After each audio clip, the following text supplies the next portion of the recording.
पहले खाना खिलिए कि नहीं अपने सब हमरा से चिंता लगा लिए। खाना बेरो सवेर रहते रहेगा, खाना खा के जाए देते। अपने सब बहुत दूर से आयल छे, मेहनत केने छिए, बहुत लोग भुखले छिए।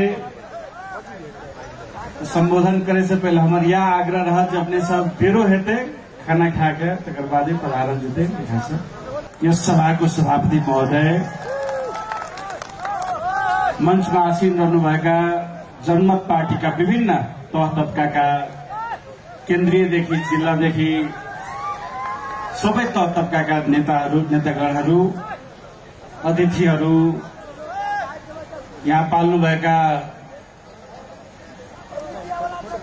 सबै बुद्धिजीवी पत्रकार साथीहरू लगायत सम्पूर्ण जनसमुदायमा म सिके रथको तर्फबाट हार्दिक अभिनन्दन टक्र्याउन चाहन्छु। सबभन्दा पहिले म के सुरुमै भन्न चाहन्छु भन्दाखेरि तपाईहरू यहाँ आउनुभयो, उपस्थित हुनुभयो, त्यो नै आफैमा एउटा आन्दोलनको उद्घोष हो। हामीले यहाँ किन बोलायौं भन्दाखेरि अझै पनि हामी जीवित छौं भन्ने साबित गर्नका लागि हामी काठमाडौँ उपस्थित भएका छौं। अझै पनि यो देशमा राजनीतिक चेतना जीवित छ भन्ने साबित गर्नका लागि नै हामी यहाँ उपस्थित भएका छौं। र हामी भोको पेट भए तापनि, रातभरिको थकान भए तापनि, कतिखेर वर्षा आउने हो, कतिखेर चक्रवाती तुफानको प्रभाव हुने हो, त्यति थाहा हुँदा हुँदै पनि यहाँ उपस्थित भएका छौं। यो हाम्रो राजनीतिक सोचको, हाम्रो राजनीतिक चेतनाको परिचायक हो। त्यही भएर तपाईहरुले सुरुमै भन्न चाहन्छु, तपाईहरु यहाँ आउनुभयो, त्यही नै यो उद्घोषणाको, यो उद्घोषको सफलता त्यहीबाट पनि साबित हुन्छ। र आज गणतन्त्र दिवसको दिन सबभन्दा पहिले नेपालमा गणतन्त्रको लागि आवाज उठाउने 70कै श्रद्धेय रामराजा प्रसाद सिंहजीले सम्झिन चाहन्छु। त्यस्तै संहिताका जनक श्रद्धेय नेता गजेन्द्रनारायण सिंहजीलाई पनि सम्झिन चाहन्छु। र त्यो 70को सम्पूर्ण भूमिका ती योद्धाहरूलाई पनि सम्झिन चाहन्छु, जसले चाहिँ 2007 सालको क्रान्ति, लोकतान्त्रिक क्रान्तिभन्दा अगाडि नै 2007 सालमा नै हनुमाननगर जेल घेरेर नेपालमा प्रजातान्त्रिक आन्दोलनको बीजारोपण गरेको थियो। ती सबै योद्धाहरूलाई सम्मानपूर्वक म आज यहाँबाट सम्झिन चाहन्छु। र यो प्रसंग जोड्नको कारण पनि यही हो कि अब नौलो गणतन्त्र यदि स्थापना हुन्छ भने त्यो पनि हामी तपाईकै बीजारोपणबाट त्यो सम्भव हुनेछ। यो देशले अर्को राजनीतिक कोल्टो फेर्छ भने त्यो पनि अब हामी तपाईकै बीजारोपणबाटै नौलो गणतन्त्रको बीजारोपण हुन्छ र देशले कोल्टो फेर्छ। त्यही भएर त्यसको लागि सुरुमै म तपाईहरुलाई यहाँबाट धन्यवाद दिन चाहे। र आजको दिनमा म त्यो दिन पनि सम्झिन चाहन्छु जुन दिन मैले पहिलो पटक 2068 सालमा यही खुला मञ्चमा पहिलो राजनीतिक भाषण दिएको थिएँ, पहिलो पटक। र त्यति बेला जुन एउटा सपना मैले देखेँ, यो समाजको लागि के गर्छु भन्ने सपना मैले जुन बोके र अगाडि बढे, त्यो अगाडि बढ्दाखेरि म एक्लै थिएँ। म कुनै संगठनबाट फुटेर आएको मान्छे होइन, म कुनै पार्टीबाट फुटेर आएको मान्छे होइन। म एक्लै नै त्यो सपना देखे, तर त्यो सपनामा साथ दिने तपाईहरु जस्तो मान्छे पाएपछि म निरन्तर अगाडि बढेर र आजसम्म पनि फर्केर हेरेको छैन। त्यो आस्था, त्यो प्रेम, त्यो श्रद्धा, त्यो विश्वास तपाईहरुले दिनुभयो, जसको कारणले गर्दाखेरि आजसम्म यहाँसम्म आइपुगेको छु।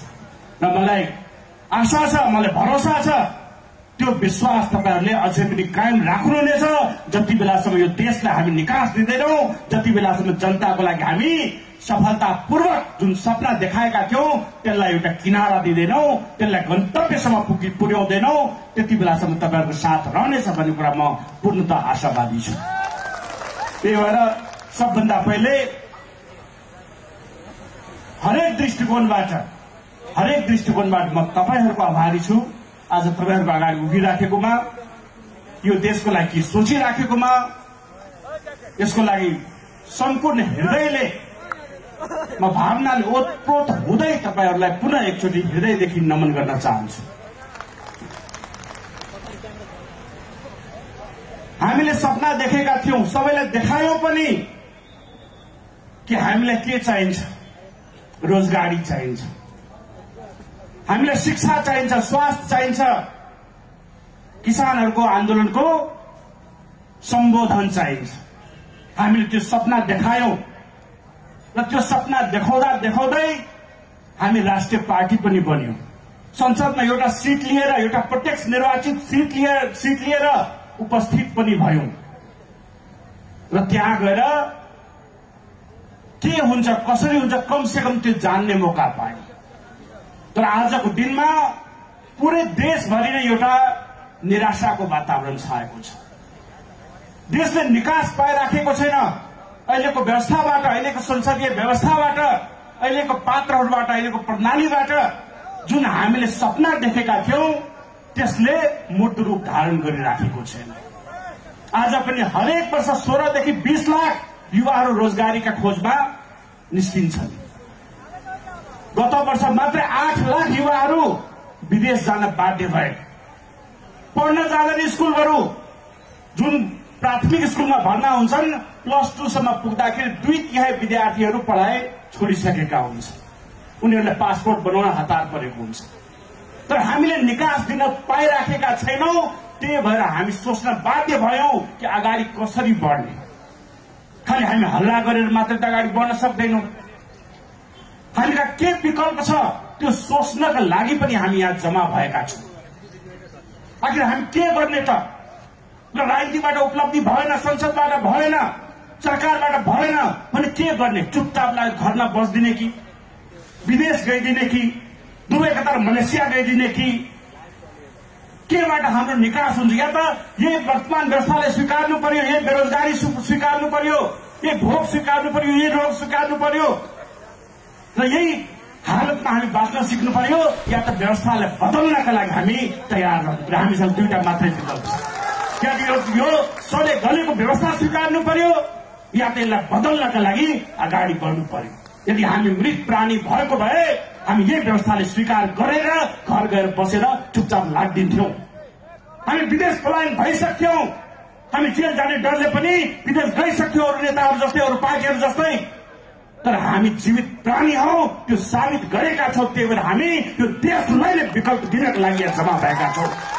हामीका संख्या सानो होला तर यो बीज हो र यो रक्त बीज जस्तै हामी पूरा देशभरिमा फैलिन्छौं र यो देशलाई निकास दिएरै छोड्छौं। त्यसको लागि, त्यो प्रण गर्नका लागि, त्यो उद्घोष गर्नका लागि आज हामी जम्मा भएका छौं। र यो देशलाई साक्षी राखेर हामी यो नौलो गणतन्त्रको उद्घोष यहाँबाट गर्दैछौं। यो आज कुनै उत्कर्ष होइन, यो त सुरुवात हो। आजबाट उद्घोष गर्छौं। यो आन्दोलनले अब डाँडा काँडा, तराई, हिमाल, पहाड़ जहाँ पनि, मधेस जहाँ पनि हामीले फैलाउनु छ, शहर बजार कुना काप्चा हरेक ठाउँमा हामीले फैलाउनु छ, ताकि यो देशमा कायापलट हामी गर्न सक्छौं। त्यो आशा पूरा देशको जनताले पनि गरेको छ, तराईले पनि गरेको छ, मधेसले पनि गरेको छ, पहाड़ हिमाल सबैतिर गरेको हुनाले पनि त्यो अभिभारा हामी बोक्नका लागि तयार भएका छौं। त्यही भएर यो ठूलो जिम्मेवारी हो। त्यो ठूलो जिम्मेवारी निभाउनका लागि, निर्वाह गर्नका लागि हामी यहाँ आएका छौं। हामीसँग अरू कुनै विकल्प छैन। हामीलाई हार्ने विकल्प पनि छैन, हामीले थाक्ने विकल्प छैन। हामी भन्न सक्दैनौँ हामी थाकिसक्यौं, 10 वर्ष 12 वर्ष भइसक्यो, हामी थाकिसक्यौं, हामी त्यो पनि भन्न सक्दैनौँ। किनकि बाँचुन्जेलसम्म हामीले संघर्ष गर्नै पर्ने हुन्छ। जति बेला तपाईहरु सोध्नुहुन्छ मलाई कहिलेसम्म संघर्ष गर्ने? अब त हामीले छोडिदिनुहोस्, विदेश जानु पर्यो, बच्चा भइसक्यो, बच्चाले पाल्नु पर्यो, पढाउनु पर्यो। तपाईहरु सवाल गर्न सक्नुहुन्छ, प्रश्न गर्न सक्नुहुन्छ। तर म भन्न सक्दिनँ कि कहिलेसम्म, जहिलेसम्म हामी आफ्नो अधिकार पाउँदैनौं, जहिलेसम्म यो देशमा रोजगारी सिर्जना हुँदैन, आर्थिक उन्नति हुँदैन, हाम्रो बालबच्चाको भविष्य सुनिश्चित हुँदैन, त्यति दिनसम्म हामीले संघर्ष गर्ने पर्नेछ। हाम्रो अर्को कुनै विकल्प छैन। मैले पटक पटक आफ्नो आमसभामा एउटा कथा जस्तो सुनाउने गरेको छु, हरिण र बाघको कथा। तपाईहरु प्रायलाई थाहा होला, यो जंगलमा हरिण पनि हुन्छ र बाघ पनि हुन्छ। म आज यहाँ काठमाडौँ भएकोले त्यही पनि सुनाउँछु तपाईहरुले। फेरि त्यो जंगलमा हरिण पनि हुन्छ, बाघ पनि हुन्छ। हरिण पनि बिहान उठ्दाखेरि के सोच्छ भन्दाखेरि आज म चाहिँ बाघ भन्दा चाँडो दौड्नु पर्यो। हरेक दिन बिहान सूर्योदयसँग उसले के सोच्छ, प्रण गर्छ, पहिला कि आज म बाघभन्दा पनि चाँडो दौड्छु, त्यो दौडिन भने बाघले त मेरो शिकार गरिदिन्छ अनि मेरो बालबच्चाले कसले हेर्छ? त्यो हरेक दिन हरिणले सोध्छ। जुन दिन हरिणले सोध्छ होइन, हरेक दिनदेखि भन्दै आएको छ, हरेक दिन त गर्दै आएको छ, हरेक दिन त चाँडो चाँडो दौड्दै आएको छ। आज चाहिँ छोडिदियो, आज चाहिँ सुतेर बस्दिउ न, अब कति दौडिराख्ने भनेर जुन दिन हरिणले सोध्छ त्यही दिन हरिण बाघको शिकार हुन्छ। त्यही दिन हरिणको जीवन समाप्त हुन्छ, हरिणको बालबच्चाको जीवन समाप्त हुन्छ। हरिणलाई त्यो छुट छैन कि होइन धेरै दौडिसके अब कति भाग्नु, सबै दिन त दौडिराखेकै थिए, 10 वर्ष 12 वर्षदेखि दौडिराखेको थियो, अब त आराम गरौँ भनेर हरिणलाई सोच्ने छुट हुँदैन। न त बाघले पनि त्यो छुट हुन्छ। बाघ भले वा सिंहै भनौं जंगलको राजा होला, तर ऊ पनि उठेपछि बिहान उठेपछि के सोच्छ भन्दाखेरि आज यो हरिण भन्दा चाँडो मलाई कुद्नु छ, यो हरिण भन्दा चाँडो कुदिन भने म शिकार गर्न सक्दिनँ र गुफामा मेरो बालबच्चा भोकै बन्नेछ। अनि त्यो छुट जंगलको राजा सिंहलाई पनि हुँदैन र हरिणलाई पनि हुँदैन। किन हुँदैन भन्दाखेरि जतिन्जेलसम्म बाँच्नु छ हामीले डर्नै पर्ने हुन्छ, संघर्ष गर्नै पर्ने हुन्छ, लडाई गर्नै पर्ने हुन्छ, आफ्नो अस्तित्वको रक्षा गर्नै पर्ने हुन्छ। त्यही भएर त्यो प्रश्न कहिले पनि मसँग नसोध्नुहोस् कि कहिलेसम्म दौड्ने, कहिलेसम्म संघर्ष गर्ने, गरिसके संघर्ष अब कति लड्ने भनेर सोध्नु हुँदैन। हाम्रो बालबच्चाको भविष्य सुरक्षित नभएसम्म, रोजगारी सिर्जना नभएसम्म, आर्थिक समृद्धि हासिल नभएसम्म र समग्रमा म भन्छु पुस्तक पुस्तासम्म हाम्रो जीवन रहेसम्म हामीले संघर्ष गर्नै पर्ने हुन्छ। हाम्रो हजुरबाले पनि संघर्ष गरेका थिए, बाबाजीले गरे, आजको पिढीको लागि हामी गर्दैछौँ, तर म दाबीका साथ भन्न सक्छु हाम्रो छोराछोरी र नाति पनातिले पनि संघर्ष गर्नै पर्ने हुन्छ। त्यहाँबाट भाग्ने छुट हामीलाई छैन। त्यही भएर यो प्रश्नैमा नजाउँ कि कहिलेसम्म गर्ने, हामी जतिन्जेलसम्म बाँच्छौँ, जतिन्जेलसम्म हाम्रो सास हुन्छ। अहिले भर्खर यहाँ एउटा बहिनी ढलेको मैले देखेँ, त्यसरी ढल्दासम्म पनि हामी संघर्ष गरिरहेछौँ यो प्रण गर्नका लागि आज हामी यहाँ उपस्थित भएका छौँ। यो किन छ भन्दाखेरि अहिलेको राजनीतिक व्यवस्थाले हामीलाई कुनै निकास दिँदैन, दिइराखेको छैन। समग्रमा के हेर्नुहुन्छ, के संसदले गरे के भयो? संसद कहाँ छ? संसद 4 नेता 4 यारको बन्धकमा छ। अहिले हामी यहाँ उपस्थित छौँ, त्यहाँ बजेट बनाएर पारित गरियो, त्यसमा 1 महिना छलफल पनि होला, तर कौवा फुल स्टकसम्म त्यहाँ चेन्ज हुँदैन। 4 वटा नेताले बसेर त्यहाँ मिलाएर बनाइसक्यो। त्यो देशलाई लुट्ने योजना बनाएर प्रिन्ट गरेर राखिसक्यो, त्यसमा कौवा फुल स्टक चेन्ज हुँदैन। संसदभरि त्यसै बन्धक 4 यारले बन्धक बनाएको छ। सरकारमा त्यस्तै छ, घुमिफिरी ती 4 वटा नेताहरू म्युजिकल चेयर खेले जस्तै प्रधानमन्त्री बनिराखेका छन् 30-34 वर्षदेखि। अरू कोही आउनेवाला छैन, कोही आउनेवाला छैन। सारा त अदालत बन्धक बनेको छ नेताको। संवैधानिक निकायहरू त्यहाँ सबै नेताहरूको पोकेटमा घुमिराखेको छ, निर्वाचन आयोग नेताहरूको पोकेटमा घुम्छ। तपाईँहरूले देख्नु भएको होला, 12को निर्वाचनमा तपाईँले भोग्नु भएको होला। पुरा प्रशासन, प्रहरी प्रशासन मिलेर हामी विरुद्ध चुनाव लडिदिए र हाम्रो प्रतिपक्षको उम्मेद्वारले जिताउनको लागि लाग्यो, हामीले भोग्यौं। त्यो यो देशमा कुनै पनि तरिकाले र सबै पार्टीका जुनसुकै पार्टीको नाम लिनुहोस्, नयाँ अहिले नयाँ पुराना पनि फरक रहेन। त्यहाँ सबै भाइ बनिसके र सबै देशलाई लुट्नका लागि लागि परे। देशमा ठूलो सबै दलका नेता ठूला ठूला भ्रष्टाचारका काममा मुछेका छन्, तर कुनै पनि तरिकाले कसैमाथि कुनै कार्य हुँदैन। 4 जना नेता बस्छन्, सबैको मिलोमतो हुन्छ, जनतालाई मूर्ख बनाउने काम मात्रै हुन्छ। त्यो यो व्यवस्था, वर्तमान व्यवस्थाबाट कतै पनि निकास भएन, कुनै पनि तरिकाले निकास दिन सकिएन, कुनै समस्या, जनताको कुनै समस्याको समाधान गर्न सकिएन भनेर हामीले नौलो गणतन्त्रको अवधारणा ल्यायौँ। यो किन ल्यायौँ भन्दाखेरि म 1-2टा उदाहरण मात्रै दिन्छु। पहिलो हामी के भन्छौँ भन्दाखेरि जनता राज चाहियो। अहिले नेपालमा दलीय तन्त्र छ, नेता तन्त्र छ। 4 जना नेताले संसद, सरकार चारैतिर सबै निकायहरूमाथि कब्जा जमाएको अवस्था छ, कर्मचारी तन्त्रमा पनि कब्जा जमाएको अवस्था छ। सबभन्दा पहिले यहाँ नेता तन्त्र होइन, कुनै दलीय तन्त्र होइन, यहाँ जनता तन्त्र चाहियो र त्यो पनि सबै मायनेमा, सही मायनेमा त्यो सार्वभौम सत्ता जनतामा निहित हुनु, खालि संविधानमा लेखेर मात्र होइन, त्यो वास्तविक जनता राज हुनु पर्यो। पहिलो हाम्रो त्यो माग हो। दोस्रो चाहिँ अहिले जुन संसद छ, व्यवस्थापिका छ, त्यो 4 वटा यारहरूको बन्धक बनेको अवस्था छ। पहिला सांसदहरूलाई पहिला मुक्त गर्नु पर्यो। त्यहाँ 275 जना म भन्छु दासहरू बसेका छन्, म लगायत भन्छु दासहरू बसेका छन्। उनीहरूले त्यहाँ बोलेर पनि केही हुँदैन, छलफल गरेर पनि केही हुँदैन। त्यो हामीले 1.5 वर्षमा भोगेर देखिसक्यौं। त्यही भएर पहिला त्यो 275 जनाले मुक्त गरौं। त्यो दलीय सिन्डिकेटबाट मुक्त गरौं, व्हिप नलाग्ने व्यवस्था ल्याऊ, त्यसको लागि नौलो गणतन्त्र हामीले घोषणा गर्दैछौं ताकि सांसदहरू स्वतन्त्र रूपमा जनताका लागि ऐन कानून बनाउन सकुन्, नियमहरू बनाउन सकुन्। त्यसको लागि अहिले के छ, बिहानै बिहान प्रधानमन्त्रीजी उठ्नुहुन्छ, उहाँलाई आफै भरोसा हुँदैन आज पनि म प्रधानमन्त्री हो कि होइन थाहा हुँदैन, कतिखेर प्रधानमन्त्री बन्ने थाहा हुँदैन। त्यस्तो खालको अस्थिरता छ र अस्थिर वातावरणमा कतै पनि लगानी हुँदैन, कतै पनि उद्योग धन्दा खुल्दैन, कतै पनि रोजगारी सिर्जना हुँदैन। त्यही भएर हामीले भन्दैछौँ यो सिन्डिकेट किन त्यहाँ, किनभने जुनसुकै पार्टीले जिते पनि घुमी फिर्ते 4 जना मध्ये प्रधानमन्त्री बन्ने व्यवस्था छ। त्यही भएर हामी भन्छौँ होइन, हामीले जनताले प्रत्यक्ष रूपमा चुन्न पाउने प्रधानमन्त्री व्यवस्था हुनु पर्यो, जनताले प्रत्यक्ष रूपमा मुख्यमन्त्री चुन्ने व्यवस्था हुनु पर्यो। हिजो मात्रै अदालतले आदेश दियो गण्डकीमा हैन, हरेक हप्तामा यहाँ प्रदेशको सरकार बदलिराखेको छ। के हो यो, हरेक हप्ता चाहिँ सरकार बन्यो। 1.5 वर्षदेखि म त गठबन्धनमा पनि थिएँ, खालि सरकार बनाउने र खसाउने बाहेकका केही छलफल हुँदैन। त्यही भएर जनताले सिधै आफ्नो मुख्यमन्त्री र प्रधानमन्त्री छान्ने व्यवस्था हुनुपर्छ।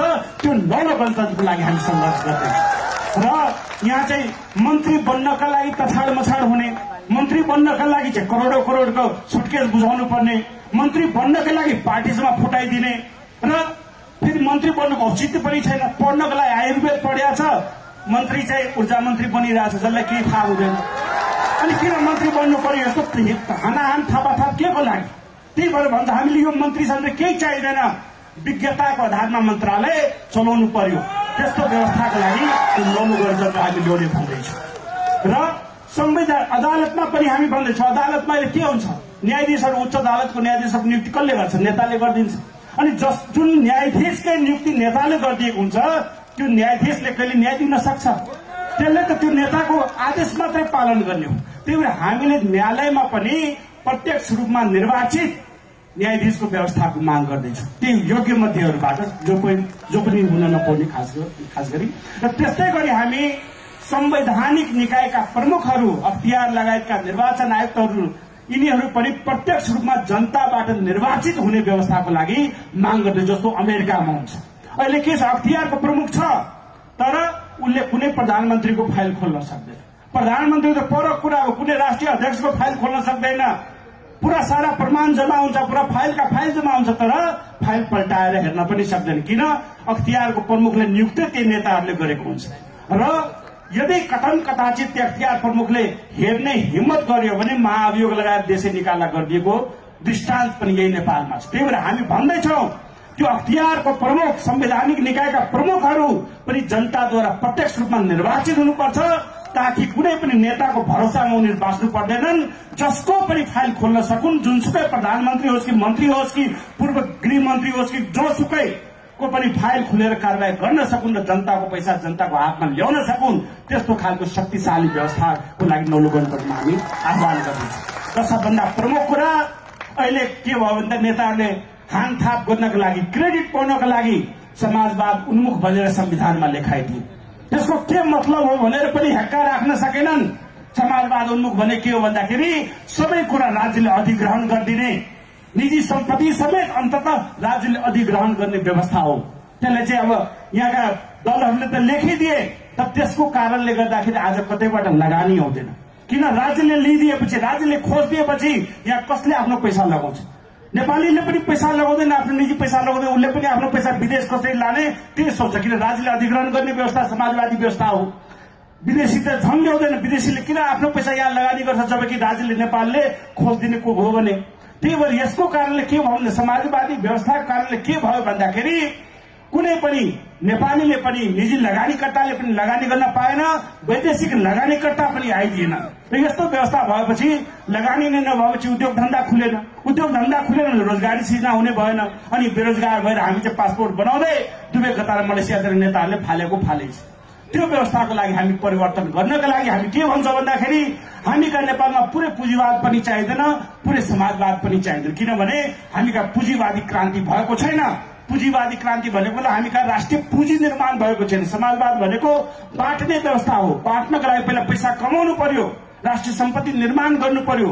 त्यो भएकै छैन भनेपछि समाजवाद यहाँ ल्याउन सकिँदैन अहिलेको अवस्थामा भनेर हामी भन्छौँ पुरै पुँजीवाद पनि होइन, पुरै समाजवाद पनि होइन, बिचको बाटो लियो जसलाई हामी सामाजिक लोकतन्त्र भन्छौं, जसमा पुँजीवादको पनि राम्रा पक्षहरू र समाजवादका पनि राम्रा पक्षहरू समेटेर यो सामाजिक लोकतन्त्रबाट नै यो देशको भलाइ हुन सक्छ, यो देशमा लगानी हुन सक्छ, यो देशमा फ्याक्ट्री उद्योग धन्दाहरू खुल्न सक्छ र रोजगारी लाखौं लाख संख्यामा रोजगारी पाउन सक्छ र बेरोजगारीको समस्या समाधान हुन सक्छ भनेर यो सामाजिक लोकतन्त्रको व्यवस्थालाई हामी अंगीकार गरेका छौं। त्यो भन्दैछु र शिक्षा र स्वास्थ्य जस्ता आधारभूत कुराहरू मात्रै राज्यले हेर्ने व्यवस्था भनेका छौं र हामी यो आन्दोलनको स्वरूपमा भन्दैछौं कि एउटा ट्राइब्युनल गठन गरौं।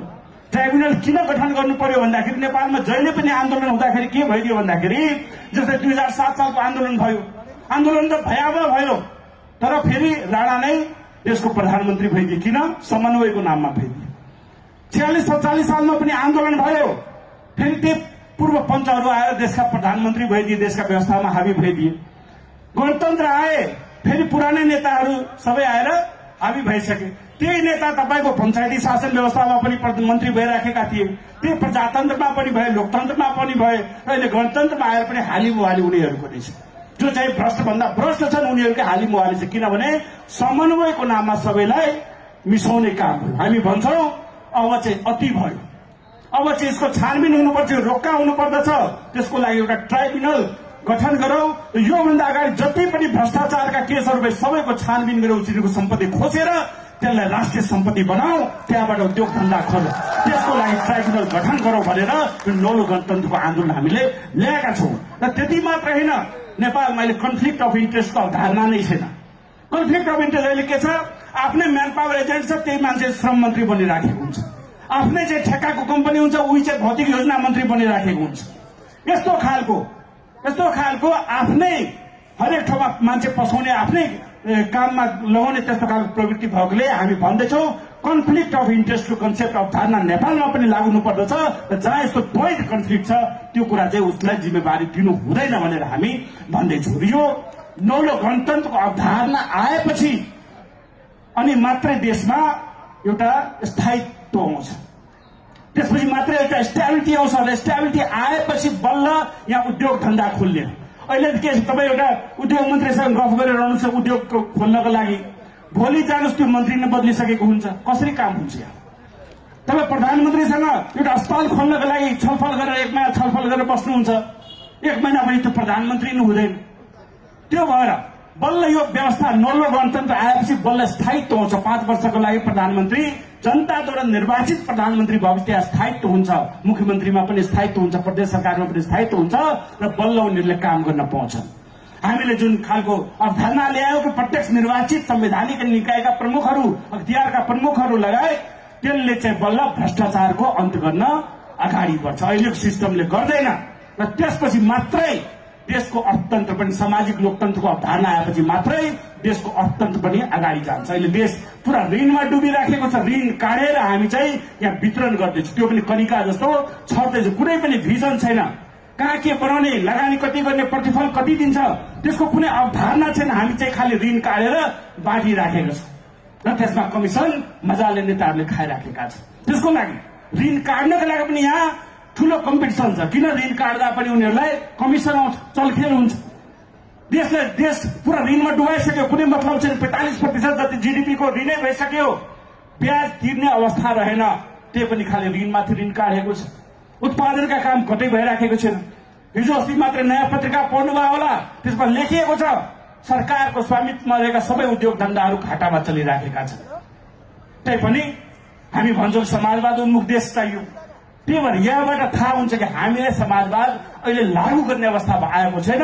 हामीलाई सामाजिक लोकतन्त्र चाहिन्छ, हामीलाई प्रत्यक्ष निर्वाचित कार्यकारी प्रधानमन्त्री चाहिन्छ र समग्रमा भन्दाखेरि हामीलाई नौलो गणतन्त्र चाहिन्छ र त्यसले नै यो देशको निकास दिन सक्छ, त्यसले नै देशमा शिक्षा र स्वास्थ्यमा प्रगति दिलाउन सक्छ र त्यसले नै घर घरमा रोजगारी सिर्जना गर्न सक्छ। त्यसका लागि हामी नौलो गणतन्त्र मागेका छौँ र खास गरी म यहाँ काठमाडौँवासीहरू धेरै देख्दिनँ र उहाँहरूलाई पनि म यहाँ भन्न चाहन्छु, तपाईँहरूले सोच्नुभयो होला घर घरमा हुलाकबाट नौलो गणतन्त्र हामी पुर्याइदिउँला, त्यो नसोच्नु होला।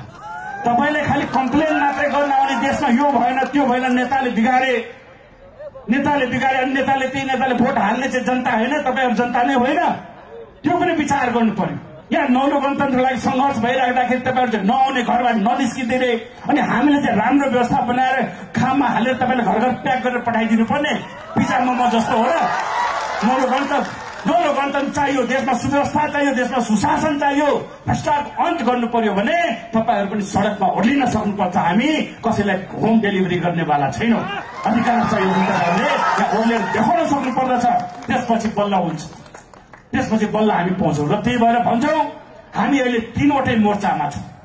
हामी सरकारबाट पनि सङ्घर्ष गर्दै नै छौँ, गरिराखेका छौँ, गर्यौँ पनि, सदनमा पनि हामी छौँ। सदनमा आवाज उठाउने बाहेक त खासै त्यहाँ केही हुँदैन। तर त्यो मौका पनि हामी गुमाउन चाहन्छौँ। त्यो पनि जतिखेर पाएका छौँ आवाज उठाएका छौँ।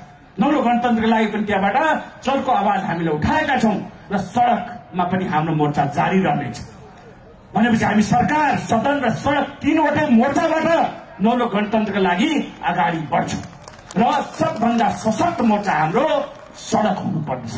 म पुनः भन्न चाहन्छु, सबभन्दा सशक्त मोर्चा सडक हुनुपर्छ। किनभने नेपालको राजनीतिक इतिहासमा जे जति परिवर्तन भएका छन् त्यो सबै सडकबाट भएको छ।